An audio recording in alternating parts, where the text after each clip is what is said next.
You might be shipping out soon. You might just be interested in joining the military. You might just be already in the army military and you wanted to just see if my opinions were valid. Perhaps, I don't know. But anyways, I'm going to give you straight game, straight sauce, no bullshit.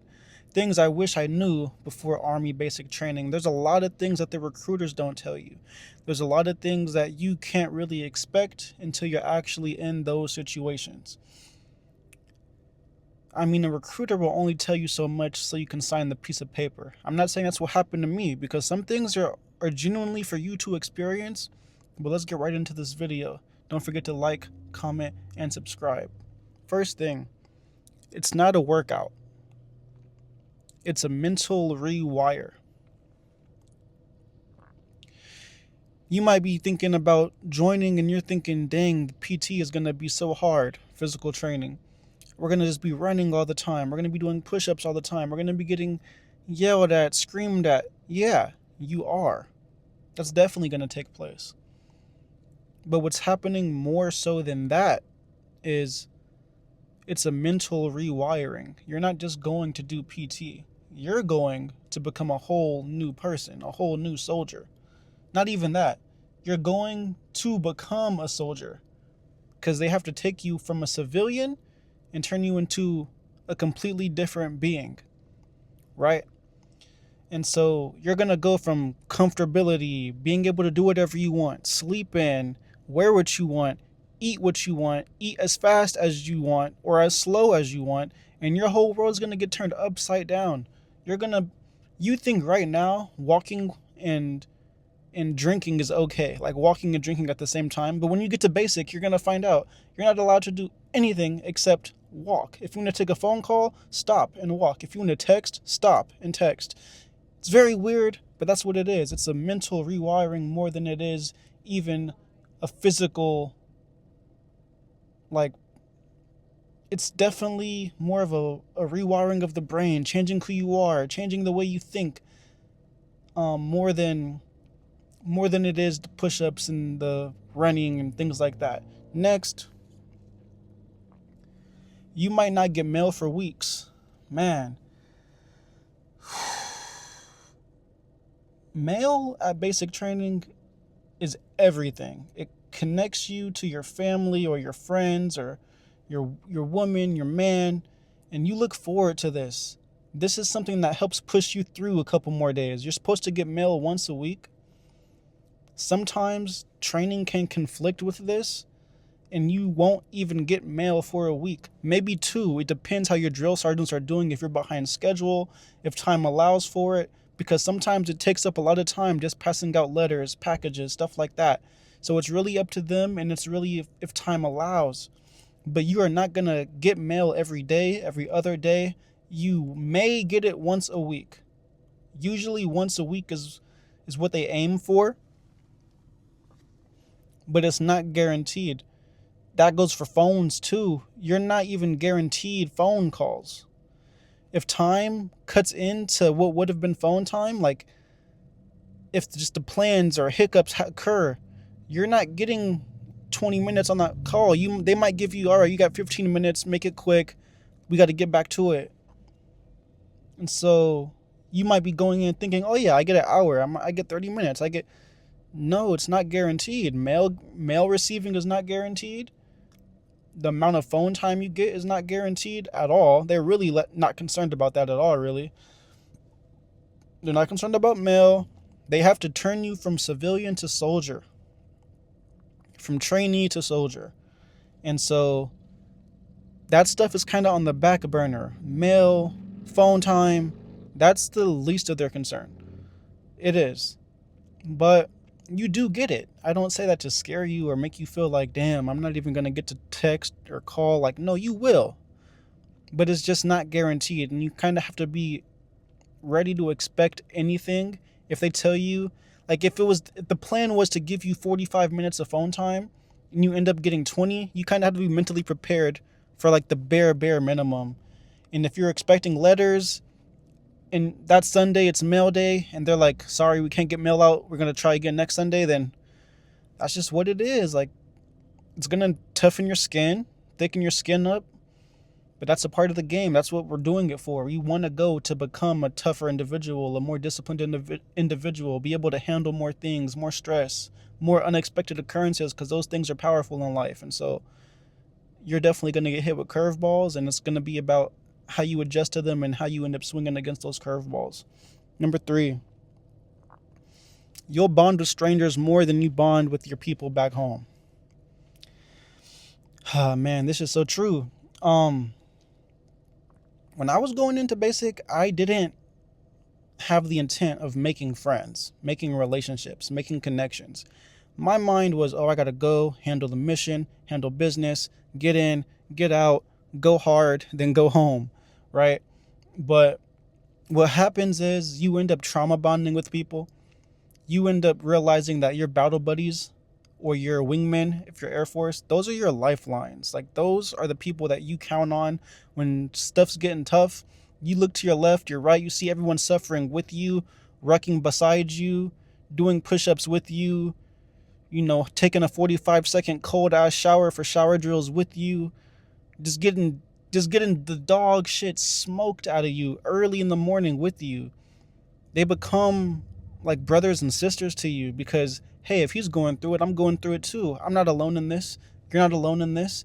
And then when things get hard, you guys lean on each other, and it really builds strong relationship. And you might have friends from high school, college, whatever your situation is, just homies outside of whatever, right? But you guys haven't gone through the stuff that you're going to go through at basic training together, because it's just a whole different thing than just civilian life. You're not just, oh, we went to the movies together a couple times, we went to a couple parties a couple times. No, this is some real shit you're doing. So when you're doing these things with these people, they're going to become your brothers and sisters. You're not going to like everybody. Some people are going to be just annoying, weirdos, stuff like that, but the people that you do end up clicking with, those are going to be your dogs. I got some dogs, man. And even if you never see them again, you're going to remember them for a very long time. You might go back and look at your unit photos with your platoon and just read the messages they wrote. You're going to remember like how they were there for you and what they meant to you in that time in your life before you went to the next step in the journey, right? And so you're going to end up just bonding with them more than your regular friends. And I'm not to say that, even not even to say that your friends that you guys don't have strong bonds. It's just going to be a different level because you guys are doing something brand new that less than 1% of people in the world do, and you're going to do it with people that you've never met. But by the end of it, you're going to be hugging each other when it's time to go and it's time to say goodbye, or at least see you later, man. So just take that into consideration. If you were like me and you're like, oh, I don't want to make no friends, I'm just going to get the job done. All right, but when you're sleeping outside and it's day 3 and you've barely eaten and you're running on 3 hours of sleep, you're gonna lean on somebody to talk to, man. And if you don't, it's gonna be rough. Number 4, reception is harder than basic. Man, oh my fucking trauma. Bro, reception, when you're there for about a week,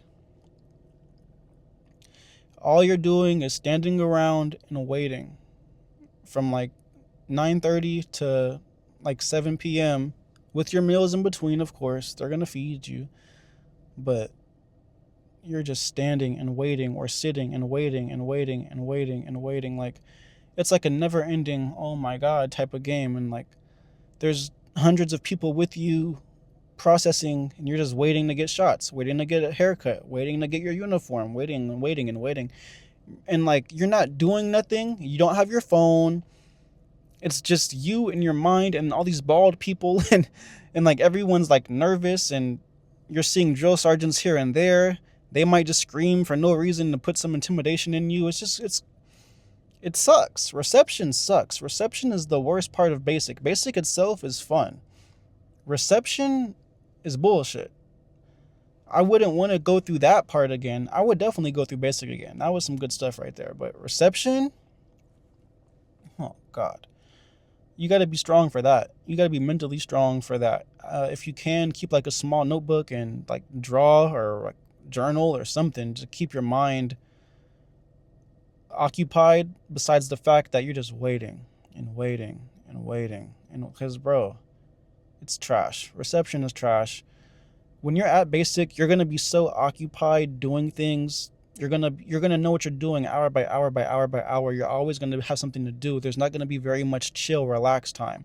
And then you have so much of kind of not doing nothing besides your processing stuff and waiting all day that it it's like draining. It truly is. But I mean, that's something you'll just have to find out. But once you get to your actual battery and you're with your actual drill sergeants, basic is lit, man. But reception, poo poo, trash, referral. Number 5, no one told me, but then again, it's also kind of expected. Chow time isn't break time. Like, you might think, oh, finally, I get to go eat, I get to chill for a second. No, you got about 12 to 15 minutes, and while you're even waiting to get your food, drill sergeants are yelling at you. Eyes and keep your eyes and face straight forward. Fucking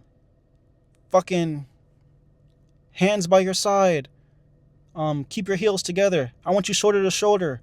Like, literally in lines, you're like moving like shoulder to shoulder, no wiggle room, touching each other. Don't look at the drill sergeants. Don't look at me. Look at his head. Like, if you're behind someone, look at his head. Don't look anywhere else.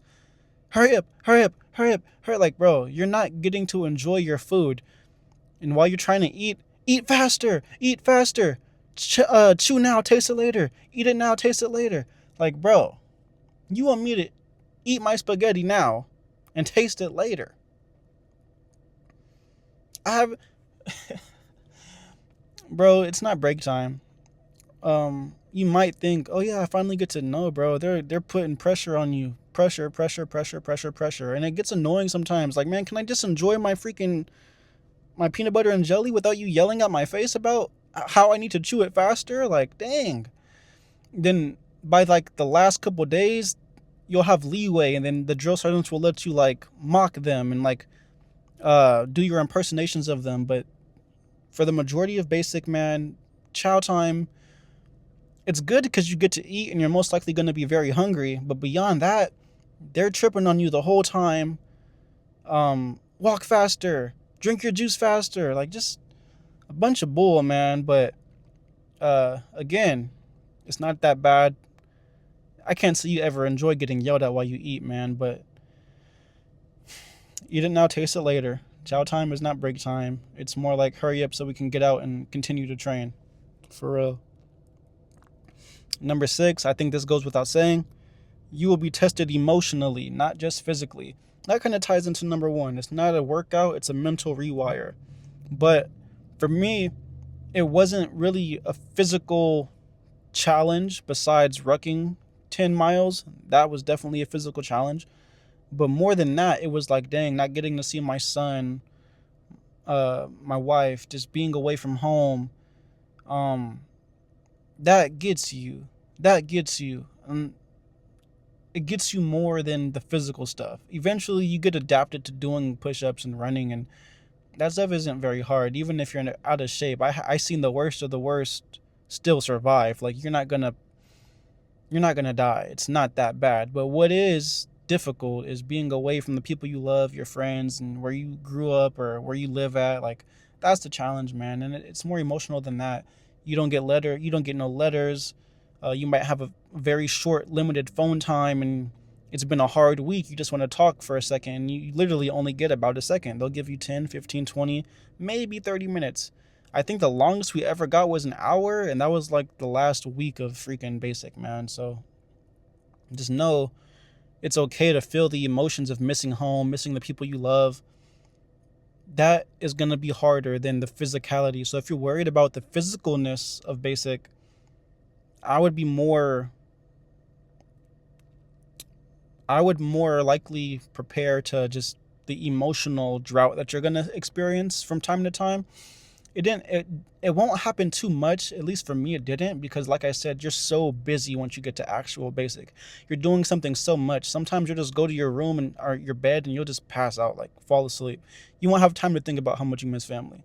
But when you do have time to think, you're going to be like, damn, I miss my people. I miss wearing my own clothes. I miss TikTok. I miss YouTube. I miss laying in my own freaking bed. I miss not getting yelled at when I eat, stuff like that. And it can tax you emotionally, but you get through it. You'll see there's light at the end of the tunnel. You will get to the end. Promise. Next. This is my last thing I got for you. I don't want to make this super long. We're already pushing 15, but here we go. Hannah Montana in the shower. No one tells you this. No one tells you you're going to be with 50, 60 grown men and you're going to be in the showers and you're going to be hearing, hey, hey, hey, hey, hey, it's a party in the USA. Bro, if it wasn't Hannah Montana, they're singing cadences. Cadences are the stuff that you're singing while you're marching. Like, Mama, mama, can't you see what the army's done to me? Like, stuff like the shower time, you don't get no peaceful, quiet shower. There's going to be Hannah Montana, the SpongeBob theme song, whatever just pops into people's heads. Like, you're going to be hearing the freaking radio, the shower radio. Like, and it's not a radio, it's these grown men that are supposed to be becoming soldiers singing Hannah Montana. No one told me that everyone was going to just be freaking singing their hearts out in the showers. And so what I would do when it's towards the end of the night, don't be like me, but like when we're doing like our final little formation, I would sneak upstairs to the bay and just get like 10 minutes of peace and quiet in the shower before they came in singing, hey, hey, hey, hey, it's a party in the USA. Like, bro, no one wants to hear that. I want to take my shower in peace. It's been a long day. I'm tired. My feet hurt. My back hurts. I got fire guard in 3 hours. Like, shit. Can I just go to sleep? Can I wind down? No, you can't wind down. They're going to be singing in the showers. And then they're going to be whipping each other with towels. And then sometimes someone might pull out their whoop-de-woo. And then it's like, bro, stop being weird. Can we just be adults? No, they can't. And so that's the last thing I got for you is Hannah Montana in the showers. Believe it. It's a thing. So really quick, we'll do a quick summary. We'll wrap this thing up, man. If you've been watching this whole time, do not forget to subscribe, like, and comment if you found this valuable, if you enjoyed anything of the such. Number 1. It's not a workout, it's a mental rewire. Number 2, you might not get mail for days, for weeks. Very true. Number 3, you'll bond with strangers more than you bond with people back home. Absolutely true. Number 4, reception is harder than basic. Absolutely. Number 5, chow time isn't break time. Absolutely. Number 6, you will be tested emotionally, not just physically. It's an emotional game. It's a mental game. It's more that than physicality, I promise. Number 7, Hannah Montana in the showers. You might not believe me, but when you get there, you'll believe me. God bless.